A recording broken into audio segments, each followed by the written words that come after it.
જય ભીમ, નમો બુદ્ધ. આગલા વિડીયોમાં જે આપણે જાણ્યું હતું તે અધૂરું હતું, એ આ વિડીયોમાં આપણે જાણીશું. અચાનક તેમને યાદ આવ્યું કે વહાલપુર રાજી શાહુજી મહારાજે એક વખત બાબા સાહેબનું સન્માન પાઘડી આપીને કર્યું હતું. માતા રમાબાઈ સાડીને જ્યાંથી ફાટી હતી ત્યાં પાઘડીની મદદથી ઢાંકીને બાબા સાહેબના સન્માન સમારોહમાં પહોંચ્યા. બાબા સાહેબની નજરો પણ રામુને જ શોધી રહી હતી. રમાબાઈ તો બાબા સાહેબને સામે ગયા ના તો પહેલી હરોળમાં બેઠા.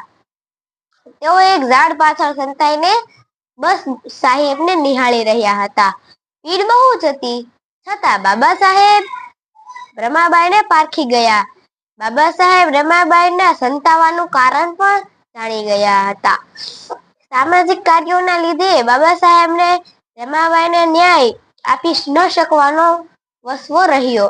બાબા સાહેબ જ્યારે ઘરે પાછા ફર્યા ત્યારે તેમણે અનુભવ્યું કે જ્ઞાન સર્જનની કિંમત ઇન્દુ અને રમેશના જીવનનો ભોગ આપી ચૂકવી હતી.